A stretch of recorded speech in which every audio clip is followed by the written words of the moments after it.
दोस्तों नमस्कार। दोस्तों मैं विमल शाही आप सभी लोगों का अपने चैनल में स्वागत करता हूं और उम्मीद करता हूं कि आप लोग सब लोग स्वस्थ होंगे एवं मस्त होंगे। सभी राष्ट्रवादियों और सनातनियों से ये निवेदन रहेगा कि आप लोग मेरे चैनल को सब्सक्राइब कर लीजिए और वीडियो को लाइक एवं शेयर भी कीजिए। दोस्तों आज हम लोग बात करेंगे कॉकरोच जनता पार्टी के बारे में। जी हाँ दोस्तों, जब जब भारत में कोई नई पॉलिटिकल पार्टी बनती है तो लोगों को एक विश्वास होता है, आशा होता है कि ये पॉलिटिकल पार्टी जो है कुछ अलग रहेगा, कुछ अलग करेगा। सोचिए कि 2011 का दौर सोचिए, जब देश में इतना भ्रष्टाचार था, भ्रष्टाचार ही भ्रष्टाचार था। पर डे एक नए नए स्कैम जो है निकलकर सामने आ रहे थे और कांग्रेस की जो सो कॉल्ड ईमानदार सरकार थी वो कटघरे में थी। पूरी की पूरी कैबिनेट ही जो थी वो भ्रष्टाचार में लिप्त थी।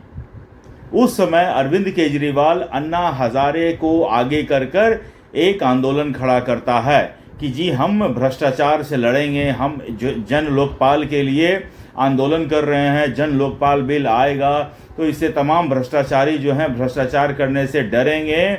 और लोगों को बहुत बहकाया, लोगों ने जमकर अरविंद केजरीवाल हो या अन्ना हजारे हो सबका समर्थन दिया। उसके बाद सरकार के आगे अरविंद केजरीवाल झुक जाते हैं, कहते हैं कि अब सरकार से हम लोग लड़ नहीं सकते हैं। इसलिए उन्होंने अपनी पॉलिटिकल पार्टी बनाई, आम आदमी पार्टी। और इसी तरह भ्रष्टाचार है, ये भ्रष्ट है, वो भ्रष्ट है, सब लोगों को भ्रष्टाचारी बताकर अरविंद केजरीवाल जो है दिल्ली की सत्ता पर काबिज हो गया। और दोस्तों कहते हैं ना कि अगर किसी का रियल कैरेक्टर जानना हो तो उस आदमी के हाथ में पावर दे दो, आपको वो आदमी अपना असली चेहरा सामने लाकर दिखा देगा। ठीक यही हाल हुआ अरविंद केजरीवाल के साथ। अरविंद केजरीवाल सत्ता में आया तो उसने कांग्रेस से भी ज्यादा भ्रष्टाचार किया। वो करीब 12 साल दिल्ली का मुख्यमंत्री रहा। 12 साल में सोचिए ऐसा कोई डिपार्टमेंट नहीं जिसमें अरविंद केजरीवाल ने भ्रष्टाचार न किया हो। वो भ्रष्टाचार इतना था कि स्वयं मुख्यमंत्री था लेकिन उसके पास एक भी पोर्टफोलियो नहीं था। वो अपने जेब में रेनॉल्ड का पेन एक रखता था 5 रुपए का, बट वो किसी पेपर पर साइन नहीं करता था क्योंकि वो ये सब जो पूरी प्लानिंग के साथ आया था राजनीति में। और उसे मालूम था कि हम बाय नेचर, बाय डीएनए हम भ्रष्टाचारी हैं, हम अपराधी हैं, हम क्रिमिनल हैं।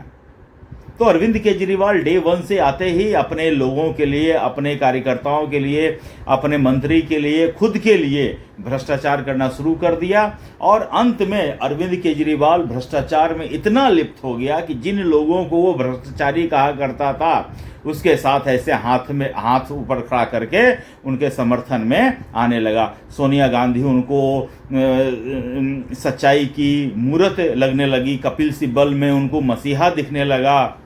ऐसे अरविंद केजरीवाल ने ऐसे अपने रंग बदले हैं। तो दोस्तों लेकिन जितने समय से अरविंद केजरीवाल सत्ता में है उतने ही समय से नरेंद्र मोदी की सरकार भी नई भारत में चल रही है। तो अरविंद केजरीवाल को अब लगा कि हम किसी भी कीमत पर, मोदी सरकार या कांग्रेस को भी लगता है कि हम किसी भी तरह से हम मोदी सरकार को कुछ नुकसान हम कर नहीं पाएंगे। तो उसने राहुल गांधी हो या अरविंद केजरीवाल हो, वो जेनजी से हमेशा आह्वान करता है कि आप जेनजी जो है श्रीलंका में देखिए, पाकिस्तान में देखिए, नेपाल में देखिए, जेनजी जो है सड़कों पर आंदोलन किए और उन्होंने सरकार को उखाड़ फेंका।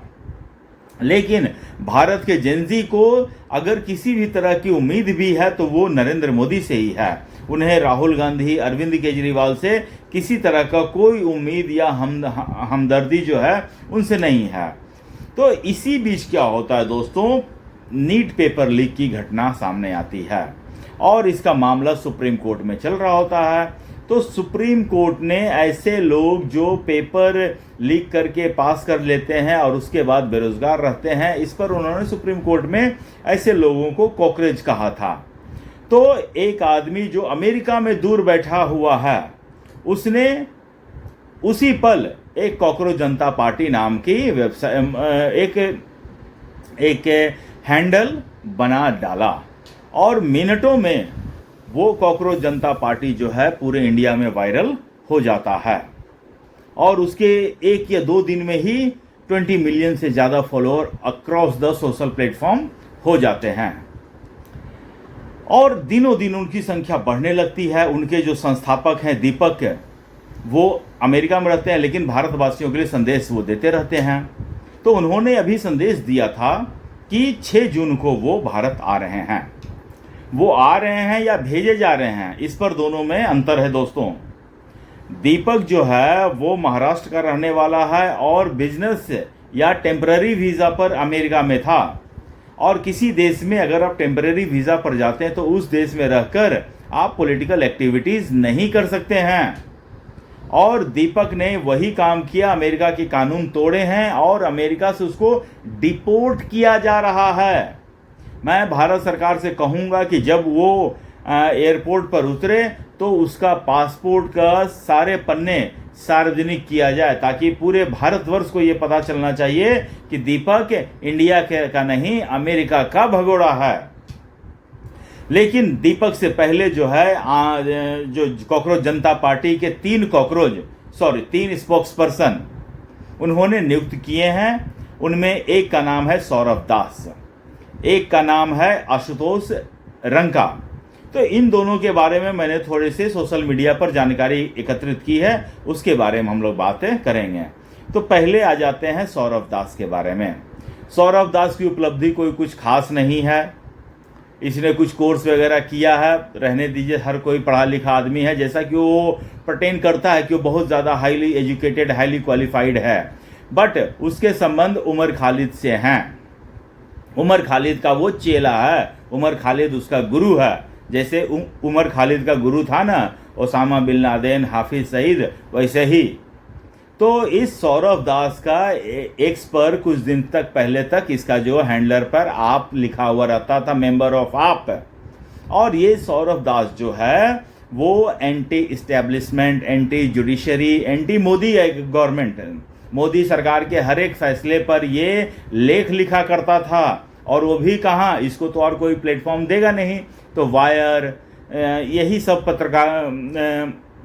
समाचार पत्रों में ये लेख लिखा करता था और पाकिस्तान के चीफ जस्टिस का आर्टिकल को ये कोट किया करता था।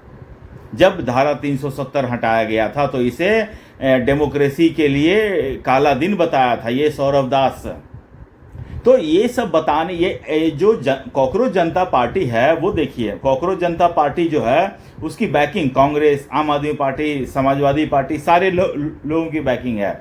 तो ये लोग छांट छांट कर ऐसे ऐसे लोग रखे हैं जो मोदी गवर्नमेंट के खासा क्रिटिसाइज पास्ट में कर रखे हों। तो सौरभ दास का ये फिदर में कैप था कि उन्होंने उमर खालिद के साथ फोटो खिंचाया है। धारा 370 जब एब्रोगेट हुआ था तो उसके खिलाफ उसने आर्टिकल लिखी थी। मोदी गवर्नमेंट की बुराई तो करता ही है, जुडिशियरी की भी बुराई वो करता है। तो इतने सारे फीचर होने के बाद जो सौरभ दास को कॉकरोच जनता पार्टी ने अपने प्रमुख कॉकरोच के रूप में इसको रखा है। अब आ जाइए दूसरे कॉकरोच के बारे में बात करते हैं, दूसरे स्पोक्स पर्सन के बारे में बात करते हैं। इसका नाम है आशुतोष रंका। तो आशुतोष रंका तो आईआईटी से, विदेश से, लंदन स्कूल ऑफ इकोनॉमिक्स से पढ़ाई करके आया है और ये आम आदमी पार्टी का एक्टिव मेंबर रहा है 2016 तक, 2026 तक ये रहा है।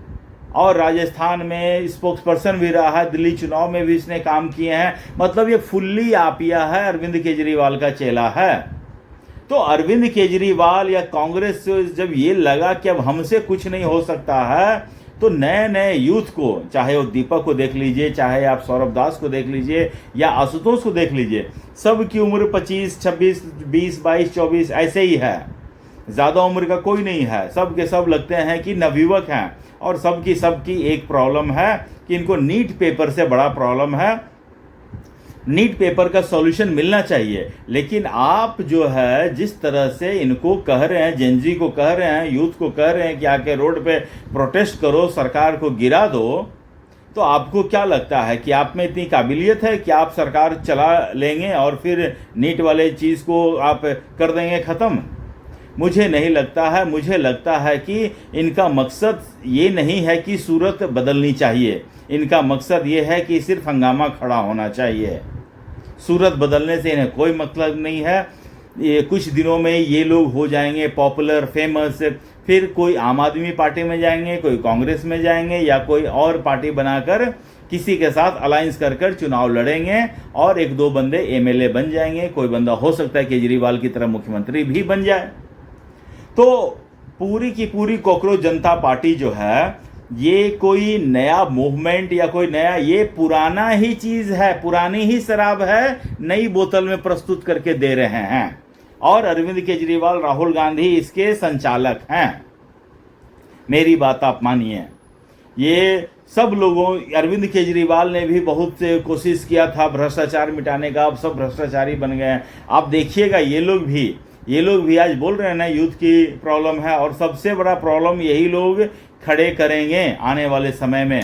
अब देखिए 6 जून को ये लोग आ रहा है, जो दीपक है वो अमेरिका से डिपोर्ट होके आ रहा है, और इसने पहले ही अनाउंस कर रखा है, सब लोगों को आह्वान कर रखा है, जेनजी को आह्वान कर रखा है, यूथ को आह्वान कर रखा है कि आप लोग दिल्ली एयरपोर्ट पर आइए। और इसके साथ सोनम वांगचुक भी है, सोनम वांगचुक भी है इसके साथ रहेगा। तो ये लोग सब दिल्ली एयरपोर्ट पर आएंगे और भारी हुजूम के साथ ये लोग पार्लियामेंट स्ट्रीट थाना जाएंगे।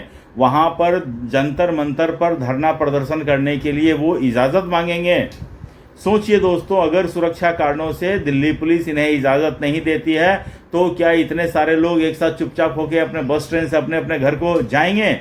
मुझे नहीं लगता है। मुझे लगता है कि जैसे ही ये दिल्ली पुलिस इन्हें प्रोटेस्ट करने से इजाज़त देने से मना करेगी, ये लोगों का देखिएगा पूरा हंगामा शुरू हो जाएगा। और देखिएगा ये लोग, फिर हंगामा शुरू होगा, उसके बाद ये लोग कहेंगे देखिए जी मोदी गवर्नमेंट में बोलने की आज़ादी नहीं है, प्रोटेस्ट करने की आज़ादी नहीं है, राइट टू डिसेंट नहीं है, दिस दैट, बहुत सारी बातें ये लोग करेंगे। और ऑफ कोर्स बात है, अरविंद केजरीवाल, राहुल गांधी, इन लोग के धरने में जाकर ये लोग फिर कहीं जहां मन तहां वो लोग बैठ जाएंगे, और फिर इन लोग की सब पूरा पॉलिटिकल जो बैकिंग होती है वो इन लोगों को मिलेगा। और बड़े बड़े वकील तो हैं ही, कपिल सिब्बल, अभिषेक मनु सिंघवी, सब बड़े बड़े वकील इनके फेवर में केस लड़ने को तैयार हो ही जाएंगे। तो देखिए 6 जून को क्या होता है ये तो आपको पता चलेगा ही। लेकिन इन लोग से मुझे तो कम से कम कोई आशा नहीं है। लेकिन हाँ, मैं इतना लोग से कहूँगा कि कॉकरोच जो है हमारे समाज के लिए या हमारे घरों के लिए ठीक नहीं है, ठीक है ना। कॉकरोच को जहाँ देखिए वहीं पे चप्पल उठा के पटाख से एक चप्पल मारिए, कॉकरोच का सफाया कीजिए। जय हिंद दोस्तों, नमस्कार दोस्तों, अपना ख्याल रखिए, बाय।